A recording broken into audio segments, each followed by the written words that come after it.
Right. Bharat Pak war నేపథ్యంలో త్రివిధ దళాల అధిపతులతో మోడీ హై లెవెల్ మీటింగ్ నిర్వహిస్తున్నారు. దానికి సంబంధించిన బ్రేకింగ్ చూస్తున్నాం. ఇప్పుడు ప్రధాని నివాసంలో ఉన్నత స్థాయి సమావేశం కొనసాగుతోంది. ఈ భేటీలో చీఫ్ ఆఫ్ డిఫెన్స్ స్టాఫ్ రక్షణ మంత్రి రాజ్నాథ్ సింగ్ పాల్గొన్నారు.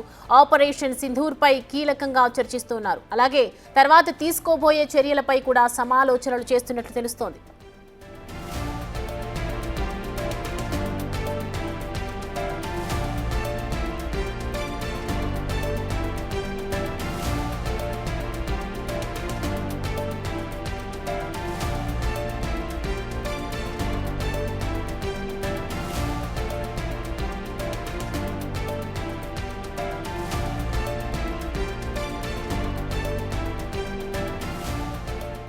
రైట్. మనతో మాట్లాడడానికి మన దాంట్లో జాయిన్ అవుతున్నారు మన లైవ్ లో present major SPS Oberoi Singh, army retired.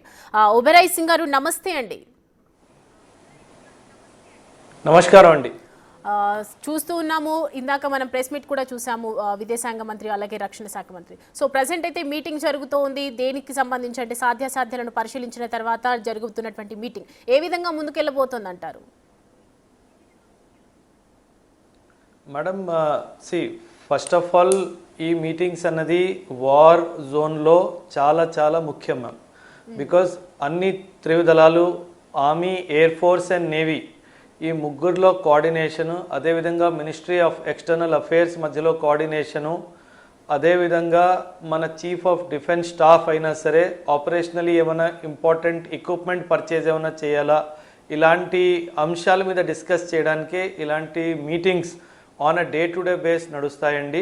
So it is a good sign that we all are united and a united effort is being done to fight Pakistan అని మనం అందరూ అనుకోవచ్చండి. అయితే మీరు స్టార్టింగ్ నుంచి ఇది వార్ స్టార్ట్ అయినప్పటి నుంచి మీరు మొత్తం చూస్తున్నారు, మాట్లాడుతూ ఉన్నారు. ఓవరాల్గా దీని గురించి ఏం చెప్తారండి? మోస్ట్ ఇంపార్టెంట్ మేడం, ఇప్పుడు ఏంటంటే almost the enemy has declared war on India. అంటే అది ఇంకా అఫీషియల్గా మనము we have not declared war on Pakistan, but the enemy is giving science that I am in war with India అని చెప్పేసి. సో ముఖ్యంగా నేను మీ ప్రజలకి, మీ ప్రేక్షకులందరికీ ఏం చెప్పాలనుకుంటున్నానంటే, ఆపరేషన్ సింధూర్ ఫుల్ స్టాప్ అవ్వలేదు. ఇది ఒక చిన్న కామా మాత్రమే. ఇది చాలా నెలలు కొనసాగొచ్చు, కొన్ని సంవత్సరాలు 2.0 లాగా ఇది కొన్ని నెలలు కూడా కొనసాగొచ్చే, కొన్ని నెలలు కానీ కొన్ని సంవత్సరాలు కూడా కొనసాగించే అవకాశాలు ఉన్నాయండి. ఎందుకంటే పాకిస్తాన్ ఎలాంటి దేశం అంటే అంత తొందరగా తన ఓటమిని యాక్సెప్ట్ చేయదు, తన చేసిన తప్పును యాక్సెప్ట్ చేయదు. కాబట్టి it will take some time before we teach a lesson to Pakistan. దాని నెలల వరకు కొనసాగాల్సిందేనా ఖచ్చితంగా పాకిస్తాన్కి, భారత్కి ఇంకా ఫుల్ స్టాప్ అనేది రాదంటారా? అంటే అంత తొందరగా రాదు మ్యామ్. ఎందుకంటే మీరు గమనిస్తే గనక మన భారత ప్రధాని మోదీ గారు ఆపరేషన్ సింధూర్ తర్వాత ఎప్పుడైతే దేశానికి ఒక మెసేజ్ ఇచ్చారో తను ఏమన్నారు, పాకిస్తాన్ భూమి మీద చివరాఖరి టెర్రరిస్ట్ ఉన్నంత వరకు ఈ ఆపరేషన్ సింధూర్ అనేది మేము కొనసాగిస్తాము అన్నట్టుగా చెప్పారు. సో పాకిస్తాన్ భూమి మీద ఇంకా 30,000 పైగా ట్రైన్డ్ టెర్రరిస్ట్ ఉన్నారు. కాబట్టి ఈ ఆపరేషన్ ఇంకా లాంగ్ డ్యూరేషన్కి కొనసాగించే అవకాశం ఉంది. అందుకే కదా భారత్ ఇప్పుడు ఓన్లీ టెర్రరిస్ట్ ప్లేసెస్, ఆ స్థావరాలని బ్లాస్ట్ చేయడం, దానికి సంబంధించి చూస్తూ ఉన్నాం. మనం ఎక్కువ ఎక్కడైతే టెర్రరిస్ట్ ఉన్నారో వాళ్ళ స్థావరాల వైపు అటాక్ చేయటం అదంతా మనం చూస్తూ ఉన్నాం కదా. అంటే ఈ ఏదైతే 1971 నుంచి చూసుకుంటే పాస్ట్ సర్జికల్ స్ట్రైక్స్ కానీ ఈ స్ట్రైక్స్ అన్ని జరుగుతున్నప్పటికీ ఆపరేషన్ సింధూర్లో టెర్రరిస్ట్ని అందం చేసే సాధ్యాలు ఉండొచ్చు అంటారా? మనము ఖచ్చితంగా చేసి తీరుతాం మ్యామ్. నేను అందుకే చెప్తున్నాను, as of now we have 21 targets we have identified. ఇంకా 9 టార్గెట్స్ మీదనే మనం అటాక్ చేయడం జరిగింది. ఇంకా ఫ్యూచర్లో వీళ్ళు కొత్త ప్లేసెస్కి షిఫ్ట్ అవుతారు కాబట్టి అవి కూడా టార్గెట్ లిస్ట్లో యాడ్ అవుతాయి. ఆ అటాక్ ఎప్పుడు జరుగుతుంది, ఏ స్థాయిలో జరుగుతుంది, ఏ లెవెల్లో జరుగుతుంది, ఆ అటాక్స్కి మనం ఎలాంటి మిజైల్స్ని వాడతాము, ఇదంతా మనం వెయిట్ చేసి చూడాల్సిన విషయమే మ్యామ్. ఒకటి చెప్పండి, ఇప్పుడు అంటే ఆర్థికంగా కూడా వాళ్ళు చాలా లోబడిపోతూ ఉన్నారు ఈ యుద్ధానికి సంబంధించి చూసుకుంటే కూడా.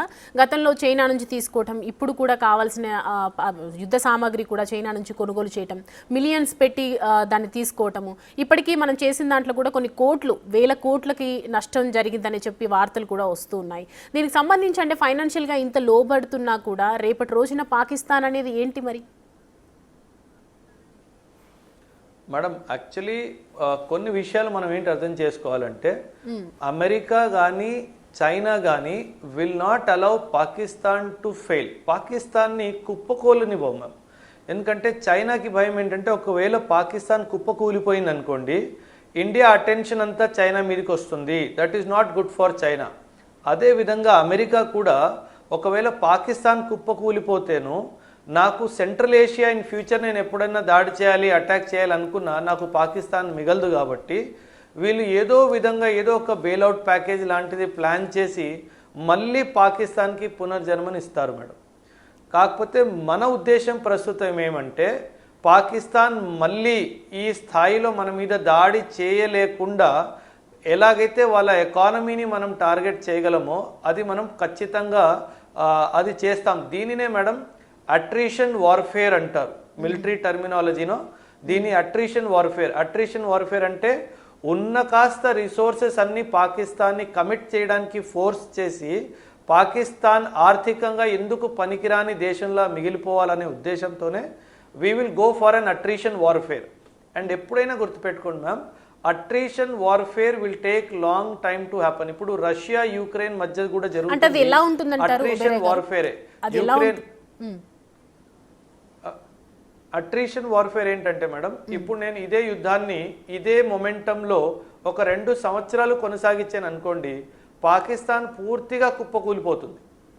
సో ఏ విధంగా కూడా ఆర్థిక సాయం ఎక్కడి నుంచి రాకుండా, ఏ విధంగా డెవలప్మెంట్ పాకిస్తాన్లో కాకుండా చూస్తే పాకిస్తాన్లో ఇంటర్నల్గా ప్రాబ్లమ్స్ అయిపోతాయి, సివిల్ వార్ అయిపోతుంది. So this is what India wants, that Pakistan state should fail as a state, so that at least that terrorism will not happen from Pakistan. So దీనివల్ల అంటే మీరు ఒక మాజీ ఆర్మీ రిటైర్డ్గా అడుగుతున్నాను నేను, అంటే ఏ రకంగా పాకిస్తాన్ని కంట్రోల్ చేయగలగొచ్చు? అంటే మీకు అక్కడ నుంచి బార్డర్లో కూడా చూసున్నారు కాబట్టి తెలుస్తుంది కదా, ఏ రకంగా ఈ పాకిస్తాన్ నుంచి, అంటే ఎప్పటి నుంచో కూడా దీనికి అనేది ఒక అంతమే లేదు, కాశ్మీర్ మాది మాది అని ఎన్నో తరాలు పోతున్నాయి, వింటూనే ఉన్నాం. దీనికి సంబంధించి కొన్ని దశాబ్దాల నుంచి వాళ్ళు ఒకటే పట్టు మీద నడుస్తూనే ఉన్నారు. సో మీరేం చెప్తారు మేడం? సింపుల్. ఇప్పుడు వీళ్ళు 1986 నుంచి ఈ టెర్రరిస్ట్ని ఇండియా వైపు మళ్లించడం జరిగింది మేడం. సో గత 39 సంవత్సరాల నుంచి Pakistan is using terrorism as a fault line against India. So వీళ్ళు ఏం చేశారు, ఈ క్రమంలో 30,000 మందిగా టెర్రరిస్ట్ని ట్రైన్ చేసి వాళ్ళ దగ్గర ఉంచుకున్నారు. మీరు గమనిస్తే గనక ఈ అటాక్ పాకిస్తాన్ కానీ మన మీద చెయ్యకపోతే ఈ టెర్రరిస్టులు పాకిస్తాన్ ఆర్మీ మీద తిరుగుబాటు చేసే అవకాశం ఉంది. కాబట్టి అయితే నాకు ఒక డౌట్ అండి, ఏదైతే ఇప్పుడు మొన్న చనిపోయిన వాళ్ళలో టెర్రరిస్ట్ మీరు అన్నారు కాబట్టి, టెర్రరిస్ట్ చనిపోయినప్పుడు కూడా ఆర్మీ వెళ్ళటం, అంత్యక్రియల్లో పాల్గొనటం, ఏడవటం అదంతా చూసాం. మరి దాన్ని ఏ విధంగా చూడొచ్చు? అదే madam, that is an indication. Pakistan army is trying to tell the terrorist I am here to support you అని చెప్పేసి. ఎందుకంటే ఆ మెసేజ్ ఇవ్వలేదు అనుకోండి, వాళ్ళు పాకిస్తాన్ ఆర్మీ మీద తిరగబడే అవకాశం ఉంది. మేడం మనం గతంలో ఆఫ్ఘనిస్తాన్లో చూసుకుంటే కూడా 96లో ఇదే జరిగింది. 96లో తాలిబాన్ ఆఫ్ఘనిస్తాన్ని టేక్ ఓవర్ చేసింది, 2001 వరకు శాసనం చేసింది. ఎప్పుడైతే ఒసామా బిన్ లాదెన్ అమెరికా మీద అటాక్ చేశాడో అప్పుడు తాలిబాన్ని అమెరికా అటాక్ చేసి రిమూవ్ చేసింది. మళ్ళీ 2020లో తాలిబాన్ మళ్ళీ తిరిగి వచ్చింది. సో పాకిస్తాన్కి భయం ఏంటంటే, నేను ఒకవేళ ఇప్పుడు ఇండియా మీద అటాక్ చేయకపోతే వీళ్ళందరూ నా మీద తిరగబడి నా మీద యుద్ధం ప్రకటించి నన్నే తీసేసి పాకిస్తాన్ని టేక్ ఓవర్ చేసేస్తారు అన్న ఒక భయం కూడా పాకిస్తాన్ ఆర్మీకి, అదేవిధంగా పాకిస్తాన్ పొలిటికల్ లాబీ కూడా ఉంది మేడం. సో బలూచిస్తాన్ కూడా పోరాటాలు చేస్తే మనం చెప్తాం కదా మేడం, ఒకవేళ ఒక రాక్షసుడిని మనం జన్మనిస్తే ఆ రాక్షసుడు మనల్నే మింగేస్తాడు అని చెప్పి మనం వింటూ ఉంటాం కదా. ఇది correct example for that madam. Yeah, అంటే ఒకవైపు మనం చూస్తున్నాం కదండి ఒబెరాయ్ గారు ప్రజెంట్ బలూచిస్తాన్కి సంబంధించి కూడా అంటే వాళ్ళ దేశంలోనే వాళ్లకు ప్రత్యేక ప్రాంతం కావాలని చెప్పి పోరాడుతూ ఉన్నారు. ఒకవైపు వాళ్ళ బలూచిస్తాన్ని వాళ్ళు కంట్రోల్ చేయలేని పొజిషన్ ఉంది. అటువైపు నుంచి కూడా దాడులు జరుగుతున్నాయి, ఆర్మీ మీద అటాక్స్ చేస్తూ ఉన్నారు, కాన్వేస్ దెబ్బతీస్తూ ఉన్నారు. ఇటువైపు మరి పిఓకే సైడ్ ఎందుకు అంత ఇంట్రెస్ట్ అని? అంటే మ్యామ్ పిఓకే మ్యామ్ పాకిస్తాన్ ఒక ఫెయిల్డ్ స్టేట్ మ్యామ్. ఇప్పుడు మీరు చూస్తున్నారు మన భారత ప్రధాని గారు ముగ్గురు చీఫ్స్ని పిలిచారు, మన హోమ్ మినిస్టర్, మన డిఫెన్స్ మినిస్టర్, మన నేషనల్ సెక్యూరిటీ అడ్వైజర్, మన ఎక్స్టర్నల్ అఫైర్స్ మినిస్టర్ అందరు కూర్చొని కలిసికట్టుగా స్ట్రాటజీ చేసి మనం అటాక్ చేస్తున్నాం పాకిస్తాన్ మీద. ఇలాంటి కమాండ్ స్ట్రక్చర్ మీకు పాకిస్తాన్లో కనిపించదు. అందుకే మీరు వినే ఉంటారు పాకిస్తాన్ ప్రైమ్ మినిస్టర్ కనిపించట్లేదు, మిలిటరీ చీఫ్ కనిపించట్లేదు. ఎందుకంటే వాళ్ళకి ఇంటర్నల్ మతభేదాలు చాలా ఎక్కువ ఉన్నాయి మ్యామ్. ఎందుకంటే అక్కడ మిలిటరీ చీఫ్ నన్ను ఎప్పుడు చంపేస్తారా, పాకిస్తాన్ ప్రైమ్ మినిస్టర్ నన్ను ఎప్పుడు తీసేస్తారా అని భయంతో ఉన్నారు. కాబట్టి వాళ్ళు ప్రజల ముందు రావడం కానీ ఇట్లా సమావేశాలు చేయడం కానీ జరగట్లేదు ma'am. So Pakistan is primarily A failed state. వీళ్ళు ఈ టెర్రరిస్ట్ని ఇప్పుడు ఎలా కంట్రోల్ చేయాలన్నది వీళ్ళకి కూడా అర్థం అవ్వట్లేదు మ్యామ్. పాకిస్తాన్కి ఒక్కటే ఉద్దేశం మ్యామ్, వాళ్ళు ఇండియా ఎదుగుదల జీర్ణించుకోలేకపోతున్నారు మ్యామ్. సో ఏ విధంగానైనా ఖచ్చితంగా ఈ దేశాన్ని ఎదుగుదలని మనం ఆపాలి, ఇక్కడ కంట్రీలో కమ్యూనల్ అన్రెస్ట్ క్రియేట్ చేయాలి, ముస్లిమ్స్ హిందూస్ మధ్యలో కమ్యూనల్ అన్రెస్ట్ ఉండాలి. ఇప్పుడు మ్యామ్ ఎనీ ఆర్మీ అటాక్ చేసినప్పుడు ఎన్ని సంవత్సరాల నుంచి 3 సంవత్సరాల నుంచి రష్యా అండ్ యుక్రెయిన్ మధ్యలో వార్ జరుగుతుంది మ్యామ్. ఆ వార్లో కూడాను వీళ్ళు టెంపుల్స్ మీద, గురుద్వారాస్ మీద, చర్చెస్ మీద అటాక్ చేయలేదు మ్యామ్. కానీ పాకిస్తాన్ వాళ్ళు నిన్న కూడా మీరు చూసినట్టయితే జమ్మూ అండ్ కాశ్మీర్లో గురుద్వారా మీద, టెంపుల్స్ మీద అండ్ చర్చెస్ మీద అటాక్ చేస్తున్నారు. ఎందుకంటే వీళ్ళ ధ్యేయం ఒక్కటే, మనది ఎలాగైతే మనం ఐకమత్యంగా ఉన్నామో భారతదేశ ఐకమత్యాన్ని కూల్చేయాలి, ఇదే వాళ్ళ ఉద్దేశం. సో అందుకే ఈ వెద పని వీళ్ళు చేస్తున్నారు. చక్కగా చెప్పారండి. అంటే ఇప్పుడు మీరు అన్నట్లుగా డెవలప్మెంట్ అనేది చూసుకుంటే ఒకవేళ భారత్ డెవలప్మెంట్ చేసే ప్రాసెస్లోనే వీళ్ళు ఇలా చేస్తున్నారు అంటే మరి పాకిస్తాన్ని డెవలప్మెంట్ చేసుకోవచ్చు కదా మేడం? బుద్ధి లేదు కదా మేడం, మూర్ఖత్వం, ఇవన్నీ వాళ్ళకి అర్థం అవ్వనివ్వట్లేదు. మనం కూడా వాళ్ళని చూసి నేర్చుకుందామని ఆలోచన లేదు మేడం వీళ్ళకి. అది మనం చెప్తాం కదా, ఏమంటే కాక్రోచ్ వేరే వాళ్ళు పైకి ఎదుగుతూ ఉంటే ఫస్ట్ వాళ్ళని కింద లాగుతుంది అనమాట. సో ఇది కాక్రోచ్ లాంటిది అనమాట పాకిస్తాన్ దేశం. వీళ్ళకి మూర్ఖులు మ్యామ్, వీళ్ళకి చాలా విషయాలు అర్థం కావట్లేదు. ఇన్ఫ్యాక్ట్ ఇండియాతో కలిసిమెలిసి ఉంటే మనం కూడా గ్రో అవుతాము, ఆ ఆలోచన లేదు మ్యామ్. యాక్చువల్లీ మీరు పాకిస్తాన్ లీడర్షిప్ని, పాకిస్తాన్ మిలిటరీ లీడర్షిప్ని అర్థం చేసుకోవాలి. వీళ్ళు ఏంటంటే మీరు పాకిస్తాన్ కర్నల్ కానీ, బ్రిగేడియర్ కానీ, మేజర్ జనరల్ కానీ వీళ్ళు ఇల్లులు చూస్తే మీరు ఆశ్చర్యపోతారు మ్యామ్. వీళ్ళు పెద్ద పెద్ద మహలుల్లో ఉంటారు, కోట్లు సంపద వీళ్ళకున్నది. వీళ్ళు ప్యారలల్గా బిజినెసెస్ చేస్తున్నారు. ఒక ఆర్మీ ఆఫీసర్కి బిజినెస్తో ఏం పని మేడం? ఒక ఆర్మీ ఆఫీసర్కి 100,000 ఎకరాలు భూములు ఎందుకు ఇవ్వాలి గవర్నమెంట్? దానివల్ల ఏమవుతుందంటే వీళ్ళు బిజినెస్ లాబీలా కూడా తయారైపోయి పాలిటిక్స్లో కూడా ఇంటర్ఫియర్ అయ్యి మొత్తం ఆ దేశాన్ని నాశనం చేసేసారు మేడం. అందుకే మీరు గమనించుంటారు పాకిస్తాన్ హైయర్ అఫీషియల్స్ వాళ్ళ ఫ్యామిలీ మెంబర్స్ పాకిస్తాన్లో ఎవ్వరు ఉండరు మ్యామ్. వాళ్ళు అమెరికాలో కానీ లండన్లో కానీ ఉండి వాళ్ళకు విఐపి ట్రీట్మెంట్లు ఇలాగే అందిస్తూ ఉంటారు. సో వాళ్ళ దేశంలో నాకు పాకిస్తాన్ని ఎదుగుదల చేయాలి, పాకిస్తాన్లో డెవలప్మెంట్ చేయాలి అనే అసలు ఆలోచన కూడా లేదు మ్యామ్. వాళ్ళు మోస్ట్ ఆఫ్ ద కంట్రీస్ కూడా ఆర్మీ అలాగే ఇటు మన పాలిటిక్స్కి సంబంధించి ప్రభుత్వం అన్ని ఒక్కొక్కసారి ప్యారలల్గా వాళ్ళ కంట్రీ మీదకి ఏదైనా వచ్చినప్పుడు ప్యారలల్గా కలిసి డిసిషన్ తీసుకొని ఒక మంచిగా యూనిటీగా ఉంటారు. కానీ పాకిస్తాన్లో అది ఏది కనిపించట్లేదు. ఇటు ప్రభుత్వం ఒకవైపు వేడుకుంటున్నా కూడా వీళ్ళు ఆపట్లేదు కదా. అది ఐకమత్యమే లేదు మేడం. నేను అదే చెప్తున్నాను, Pakistan is a failed state. అంటే వీళ్ళు కలిసికట్టుగా గత 50 సంవత్సరాల్లో తీసుకున్న ఒక్క డిసిజన్ కూడా లేదు మేడం. వీళ్ళు ఎంతసేపు ఏ దేశానికి వెళ్ళి అడుక్కొని డబ్బులు తెచ్చుకోవాలి తప్పితే ఇంకొక విధానము గవర్నాన్స్ ఏ విధి కూడా వీళ్ళకి రాదు మేడం. మీరు Pakistan in the last 50 years ఒక డెవలప్మెంటల్ ప్రాజెక్ట్ చేసింది చెప్పండి మేడం. అసలు లేదు కాబట్టి చెప్పడానికి లేదు అక్కడ. అది లేకే కదా బలూచిస్తాన్ నుంచి మైండ్ అంతా కరప్ట్ అయిపోయింది. యా అంటే ఇప్పుడు బలూచిస్తాన్ వాళ్ళు చెప్తున్నది కూడా అదే కదా. బలూచిస్తాన్ నుంచి ఏం చేస్తున్నారు, అక్కడ ఉన్న ఖనిజం అంతా వీళ్ళు ఎక్స్ట్రాక్ట్ చేస్తున్నారు మేడం. ఎందుకంటే అందుకే నేను చెప్తున్నాను 2025లో బలూచిస్తాన్ పాకిస్తాన్ నుంచి సెపరేట్ అయిపోవడం మాత్రం ముమ్మాటికి ఖాయం మేడం. కరెక్ట్. సెపరేట్ అండ్ అదే విధంగా మనం పిఓకేని కూడా తిరిగి తీసుకోవడం మాత్రం కూడా ఖాయం మేడం. Correct, exactly. సో ఓవరాల్గా ఇప్పుడు మనం చూస్తూ ఉన్నాం కదా, మిసైల్స్ కానివ్వండి, వాళ్ళ నుంచి వస్తున్నటువంటి అటాక్స్, దాని గురించి ఏం చెప్తారంటే యుద్ధ సామాగ్రి చైనా నుంచి ఇటు తీసుకుంటున్నారు, మన వైపు చేస్తున్నారు, ఎప్పటికప్పుడు మన డిఫెన్స్ సిస్టమ్ దాన్ని బ్లాస్ట్ చేస్తూనే ఉంది. ఇంకా ఈ అటాక్స్ వాళ్ళ దగ్గర ఎంత ఉండొచ్చు అంటారు మేడం? చాలా ఉన్నాయి వీళ్ళ దగ్గర. వీళ్ళు కొనుక్కునేవి కాదు మేడం, ఎందుకంటే వీళ్ళ దగ్గర కొనుక్కునే డబ్బులు లేవు వీళ్ళ దగ్గర మేడం. చైనా ఎప్పటికీ పాకిస్తాన్ని ఫెయిల్ అవ్వనివ్వదు. చైనా ఏం చేస్తుంది, టర్కీకి డబ్బులు ఇచ్చి నువ్వు డ్రోన్స్ పంపించు అన్నట్టుగా చెప్తుంది మ్యామ్. సో ఈ డ్రోన్స్ అన్నీ టర్కీ నుంచి వస్తున్నాయి. అండ్ ఇంకో విషయం, మీరు చైనా దగ్గర వీళ్ళ ఎయిర్ డిఫెన్స్ సిస్టమ్ కూడా చైనా దగ్గర తీసుకున్నదే మేడం. వీళ్ళ JF-17 ఫైటర్స్ ప్లేన్ కూడా చైనా నుంచి తీసుకున్నాయి మేడం. కానీ చైనా వీళ్ళకి నంబర్ 1 ఎక్విప్మెంట్ కానీ నంబర్ 1 ఆర్మమెంట్ కానీ ఇవ్వలేదు. నంబర్ 1 అంటే ఏంటి, ఫస్ట్ గ్రేడ్ ఎక్విప్మెంట్ ఇవ్వలేదు మేడం. వీళ్ళకి 3rd grade 4th grade defunct అయిపోయిన ఎక్విప్మెంటే ఇచ్చారు మేడం. ఎందుకు నేను అంటున్నానంటే, మనం 7వ తారీఖు చేసిన ఆపరేషన్ సింధూర్లో 24 మిజైల్స్ మనం పాకిస్తాన్ మీద ఫైర్ చేస్తే ఒక్క మిజైల్ని కూడా వీళ్ళ ఎయిర్ డిఫెన్స్ సిస్టమ్ ఇంటర్సెప్ట్ చేయలేకపోయింది మ్యామ్. సో పూర్తిగా విఫలమైపోయింది.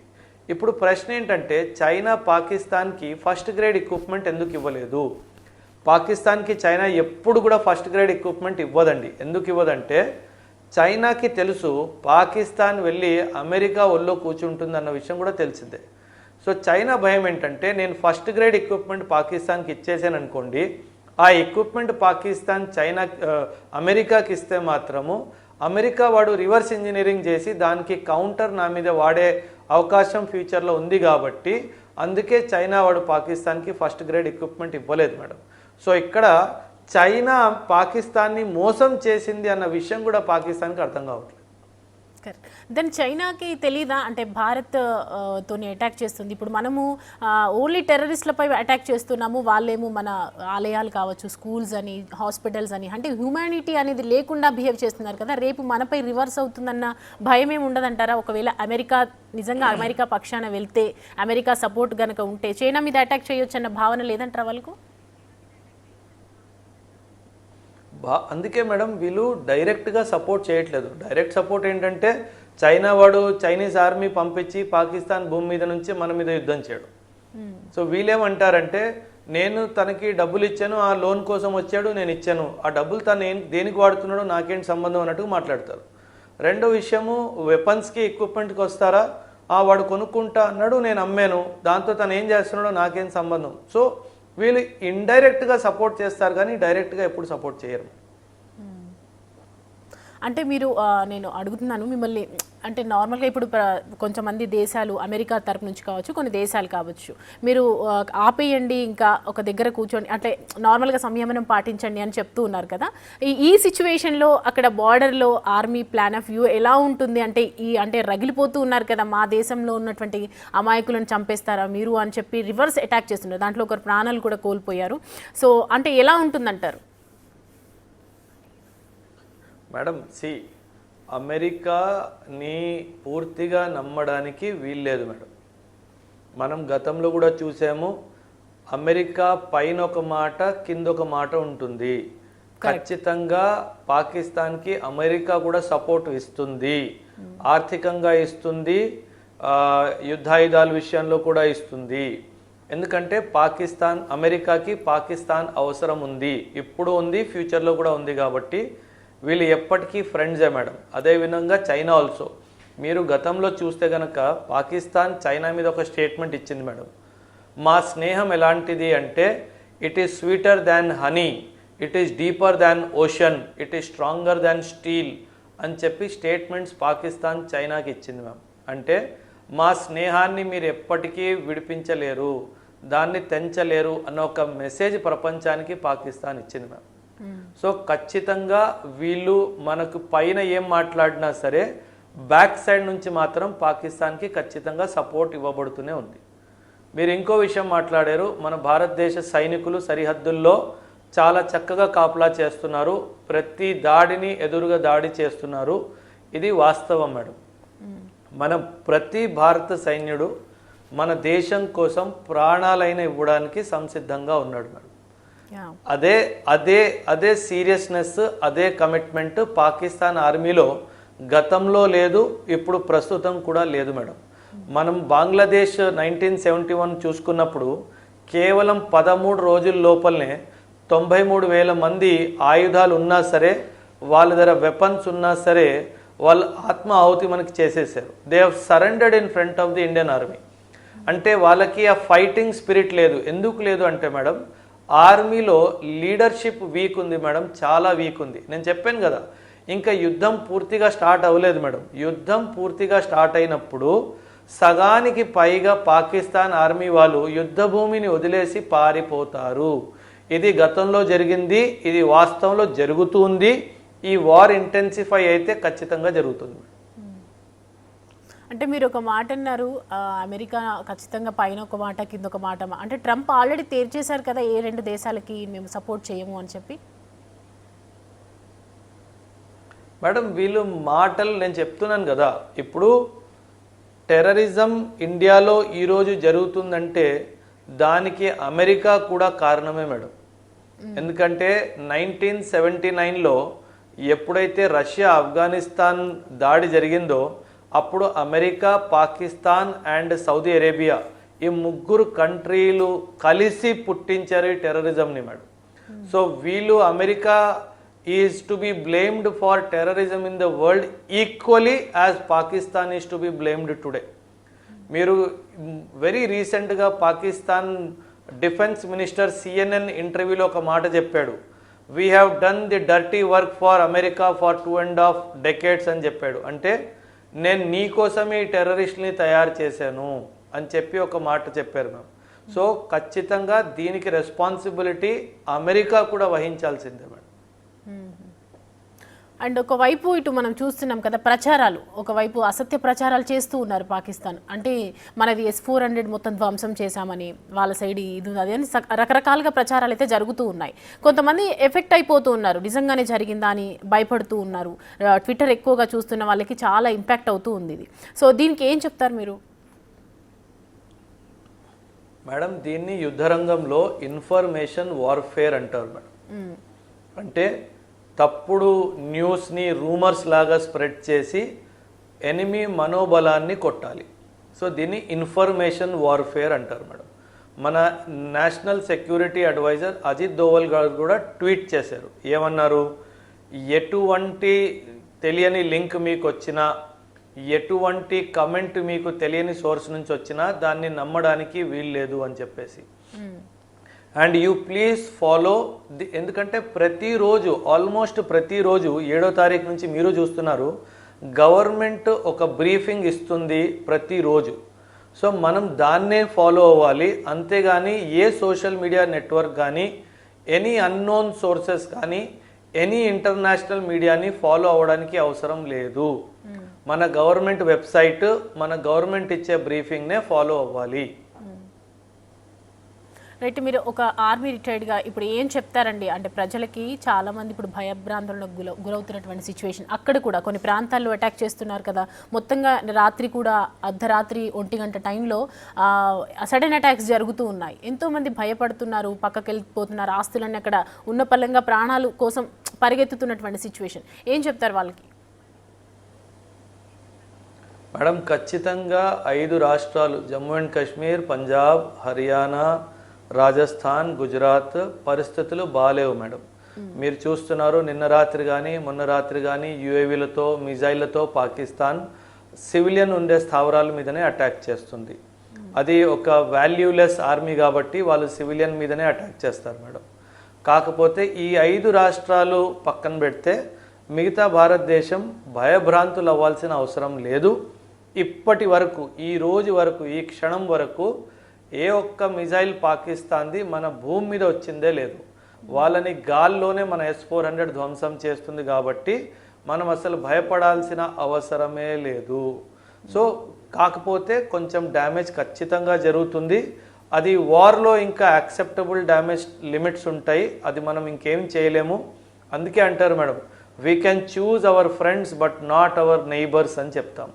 సో మనం నైబర్స్ని ఇంకా మార్చలేం కాబట్టి వీళ్ళతోనే మనం బతకాలి. కాబట్టి మనం కూడా ఇజ్రాయిల్ లాగానే, ఇజ్రాయిల్ ఏ విధంగా అయితే వీళ్ళు చిన్నది ఏమన్నా చేసినా పెద్దగా దెబ్బతీస్తుందో, ఇంకా we have to become Israel of the east. India has to become the Israel of the east.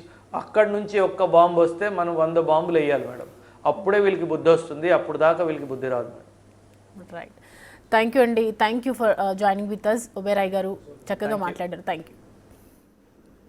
Right, Bharat Pak war నేపథ్యంలో అందరూ కూడా అలర్ట్గా ఉండమని చెప్తూ ఉన్నారు. మాజీ రిటైర్డ్స్ అయితే ఖచ్చితంగా కాశ్మీర్కి సంబంధించి ప్రొటెక్ట్ చేసుకునే విధంగా సైన్యం పోరాడుతూనే ఉంటుందని చెప్తున్నారు. ప్రజెంట్ ఇంకా త్రివిధ దళాల అధిపతులతో మోడీ హై లెవెల్ మీటింగ్ కూడా సాధ్యాసాధ్యాలను పరిశీలిస్తూ అసలు ఏ విధంగా ముందుకెళ్లాలనే వ్యూహాలపై కూడా మీటింగ్